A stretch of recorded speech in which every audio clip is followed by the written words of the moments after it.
We're always looking for that edge, right? That hidden advantage, maybe an overlooked strategy that can really push us towards our goals. Definitely. I mean, think about it. We pore over data, refine plans, get expert advice.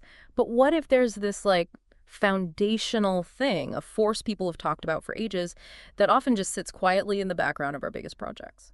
That's a really compelling way to put it. In our world, everything's about data, the measurable stuff. It's easy to just focus there. Yeah. Yet the sources you've pulled together, they really suggest that prayer, especially when you look at global missions, but honestly, in any big undertaking, it seems to have this profound influence, one we often, well, underestimate. Exactly.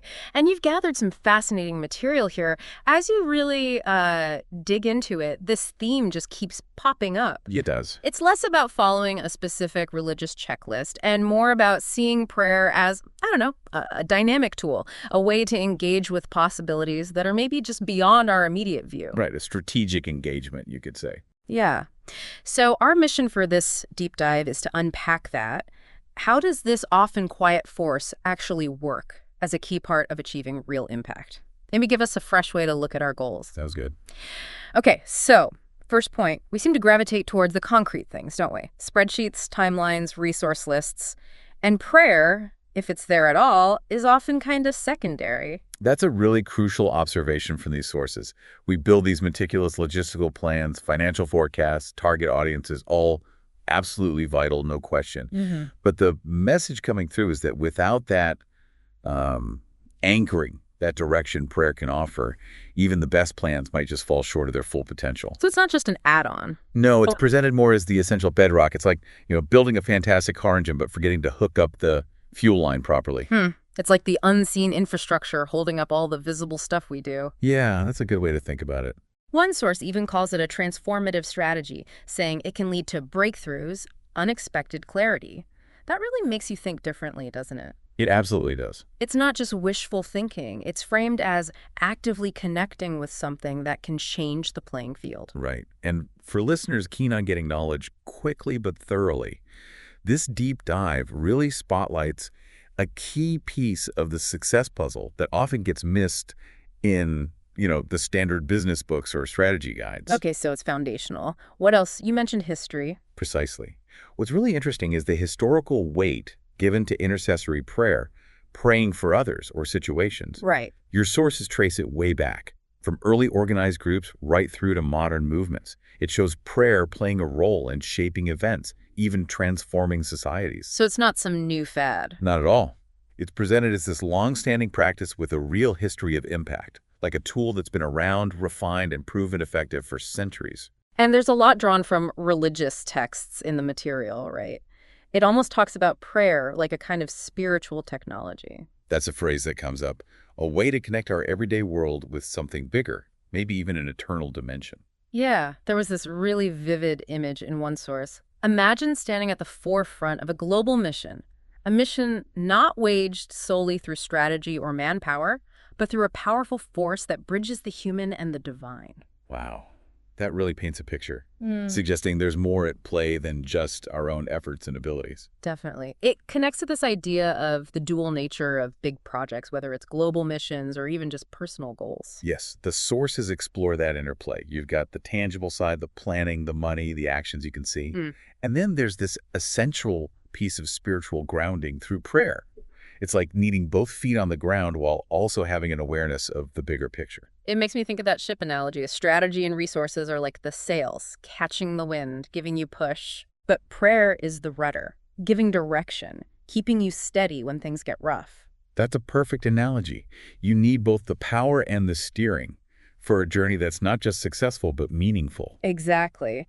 And the material stresses that this combination, this synergy, it isn't just about being more efficient. It leads to what's called a transformative journey. It changes the work itself and the people doing it. It's about a deeper, more whole kind of progress. Okay, so we're moving beyond just a nice idea here. The sources actually try to explain why prayer might work this way. They look at it from different angles. Yes, exactly. They bring in philosophical, theological, and even psychological viewpoints. It gives a much richer understanding. Interesting. What does the philosophical angle say? Well, it introduces this concept of an unseen engine. It draws a parallel. Like, think about gravity. It's invisible, right? But it shapes everything. Okay. Prayer is presented similarly, an unseen force that influences outcomes in ways pure logic might not fully explain, like hidden code affecting how a program runs. That's a fascinating way to put it. And the theological view. That positions prayer as the lifeblood of spiritual engagement. It's seen as a dynamic interaction, a partnership even, with a higher power or a deeper reality. It's about nurturing that connection, believing your efforts fit into something larger. Right, connecting to purpose. And then psychologically, the sources highlight prayer's role in strengthening our inner selves, How so? as a source of comfort in tough times, a way to find clarity when decisions are hard, and really a wellspring of resilience, creativity, and that unwavering commitment you need for the long haul. So it taps into basic human needs, connection, purpose, inner strength. Exactly. Facing uncertainty. Prayer isn't just comfort. It's like hitting a mental and emotional reset, building that stamina for sustained effort. Okay, so it's not just theory. The material gives real-world examples too, right? How this prayer engine actually impacts things like decisions or communities. Precisely. It talks about empowering decision-making, especially in crises. Prayer is shown as something that can illuminate new paths when you hit a wall, helping reframe obstacles as potential opportunities. Turning problems into possibilities. Yeah, and it's also seen as a force that builds community resilience, fostering mutual support, that sense of being part of something bigger than just yourself, like an invisible glue holding a team together. Mm-hmm. And that idea about sustaining long-term vision, that's huge for big, ambitious projects. Absolutely critical. Prayer acts as that constant reminder of the deeper why, beyond just the immediate results. It keeps people aligned with core values, especially when things get difficult or progress feels slow. So this all points towards a kind of paradigm shift in how we even think about success. That's what the sources suggest, challenging us to look beyond just the numbers, the easy-to-measure stuff, Right. to embrace a more holistic view that includes these profound, often mysterious, unseen influences.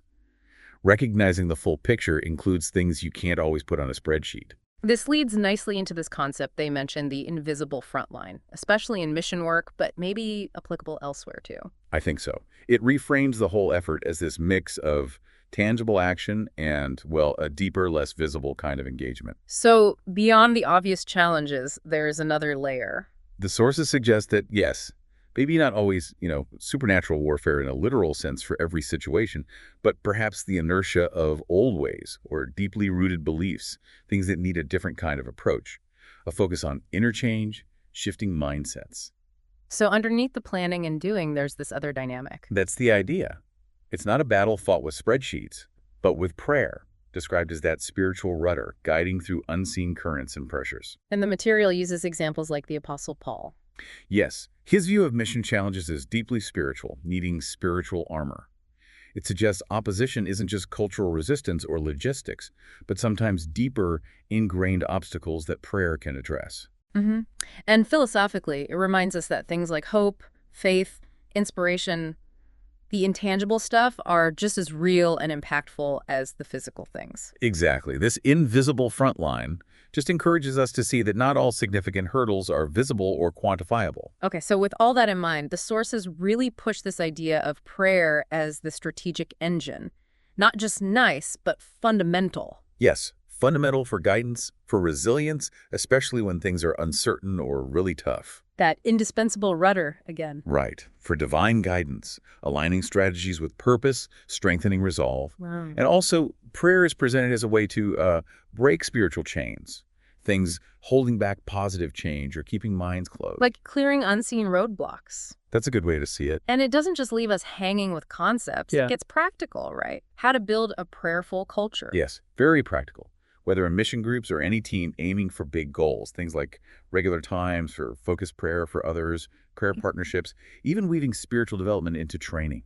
Integrating it. And empowering leaders, helping them build spiritual resilience through prayer-anchored decisions, giving them that inner compass. Okay, let's dive into some of those examples. The material talks about biblical models as living blueprints, not just old stories, starting with Abraham. Yes, Abraham's plea for Sodom. It's presented as showing deep compassion, but also incredibly impacting divine judgment. Meaning? It portrays a God who genuinely listens and responds to earnest appeals. Key takeaways highlighted are negotiation in the face of judgment and persistence as a spiritual virtue. So effective prayer needs empathy and faith. Exactly, Yeah. that combination. Then you have Moses acting as a mediator, showing prayer tempering justice with mercy. Right. Daniel praying for whole nations, broadening the scope. And of course, Jesus' prayer in Gethsemane, That one's powerful. hugely. It shows prayer as preparation for hardship, but also as the source of strength to endure it, aligning personal will with the greater purpose. And the practical lessons from these. Things like setting aside regular time for prayer, cultivating humility and persistence, and building that shared spiritual accountability in a group. Then there's Nehemiah, his leadership style. Another great example. His response to Jerusalem's ruins wasn't just about making a plan. It started, fundamentally, with deep prayer. What was special about his prayer? The sources analyze it: confession, remembering God's promises, but also a really specific ask for open doors, for opportunities, divine access. So prayer was the foundation, then came the action. And precisely.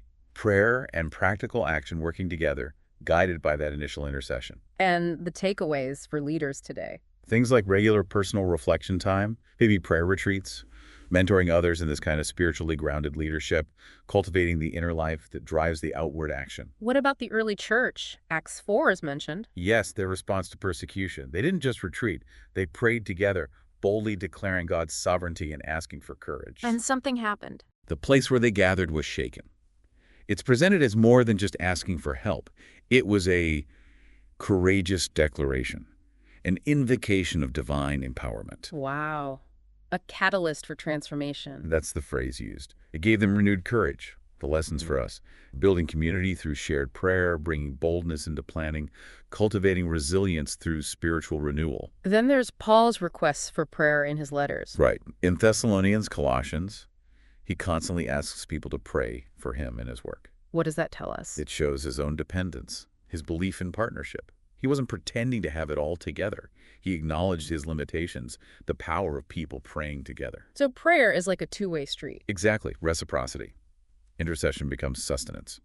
And the implications today: building resilient communities through prayer, weaving spiritual practices into strategy, leaders being okay with showing vulnerability and dependence.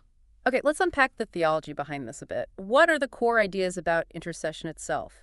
Well, it positions believers as potential mediators, aligning their intentions with God's will. There's the idea of access to God through Christ, mentioned in Ephesians, and the concept of the Holy Spirit helping in prayer from Romans. Plus, the power of corporate prayer, seen in Acts 4 again, and Matthew 18:20, about gathering together. So theologically, it's about partnership with the divine, being co-laborers. That's a key theme.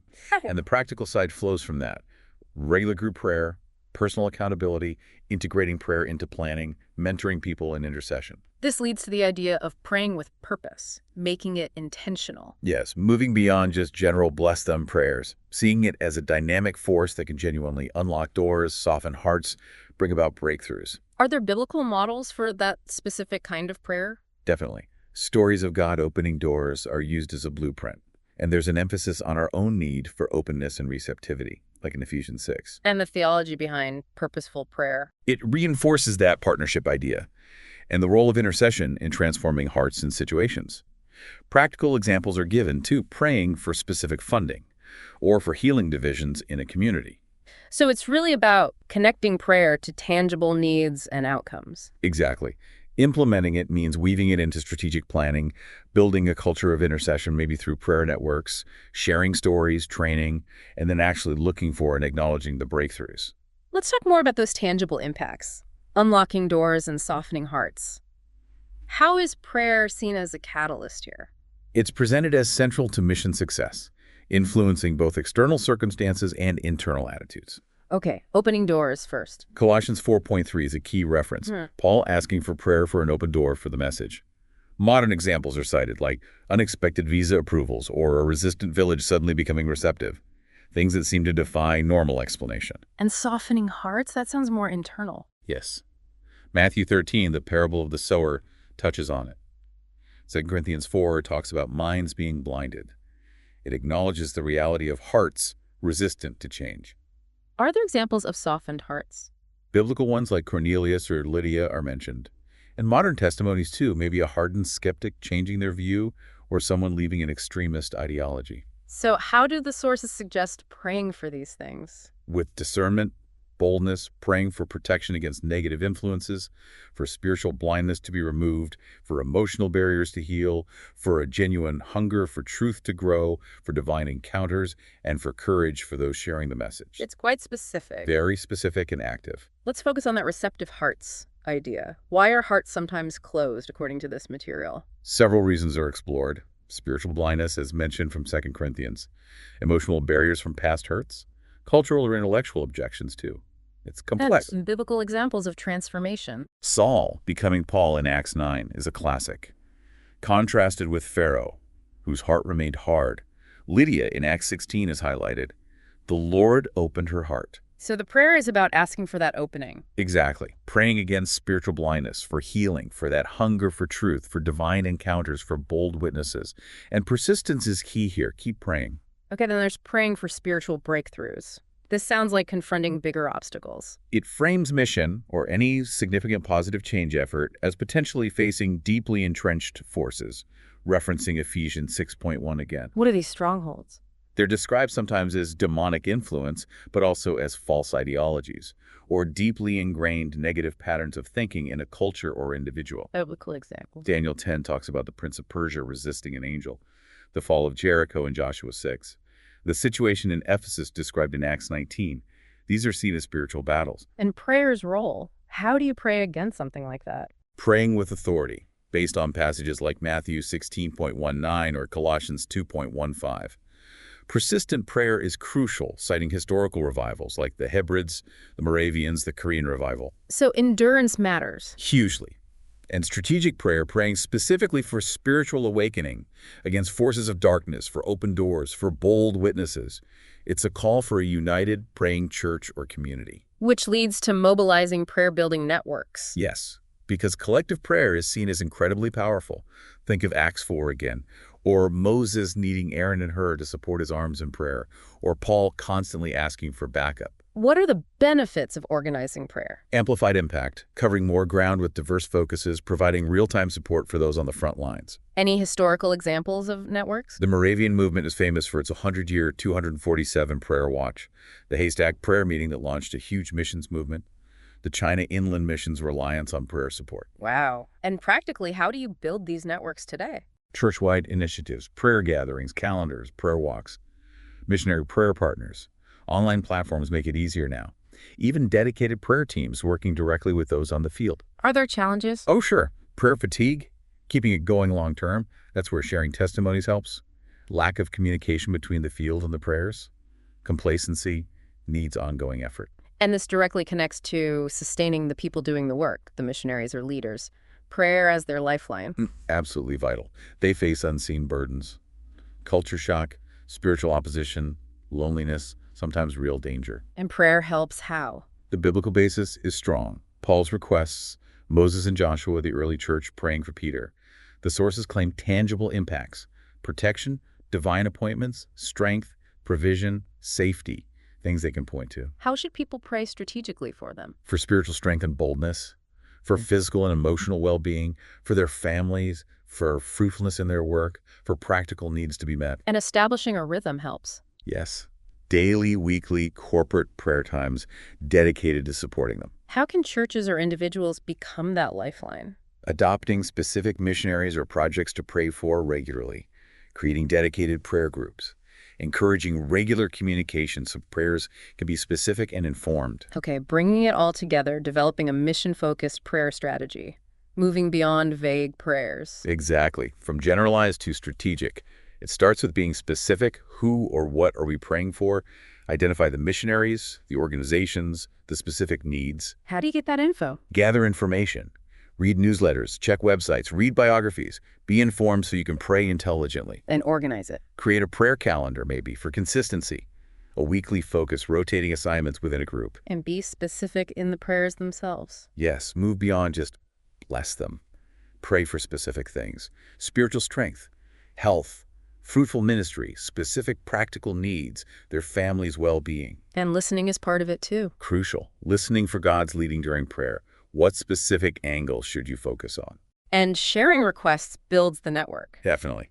And celebrating answered prayers. That really strengthens faith and encourages persistence. What about for a church or organization as a whole? Establish a dedicated mission prayer team. Integrate prayer for mission into regular meetings. Organize special prayer events. Share requests widely. Teach people why this prayer is so important. So wrapping up, the core message is that prayer is the engine, the unseen foundation. That's the thread running through all of it. Yeah. It overcomes obstacles, opens doors, softens hearts. It has deep historical roots, strong biblical foundations. And there are practical ways to cultivate it. Yes, personally and corporately, through intentional habits, group initiatives, and education. It paints a picture of the future of mission, or any big goal, as needing this prayer-infused vision. A holistic approach, recognizing the ripple effect of intercession. So the key takeaway for you, our listener, really boils down to this. Prayer isn't just passive wishing. Not at all. It's presented here as a dynamic, strategic force, something that can potentially unlock breakthroughs not just in huge global efforts, but in whatever field you're working in, whatever goals you're aiming for.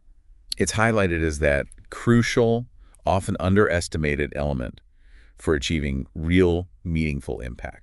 Which leads to a pretty provocative final thought, doesn't it? I think so. It makes you wonder, perhaps the biggest untapped resource for achieving your goals isn't some new strategy you haven't found yet or more data, but maybe it's a deeper engagement with this unseen engine. We've been talking about prayer, intentional spiritual focus. How could you, listening right now, start to consciously weave that into your own work, your own aspirations, whatever they might be?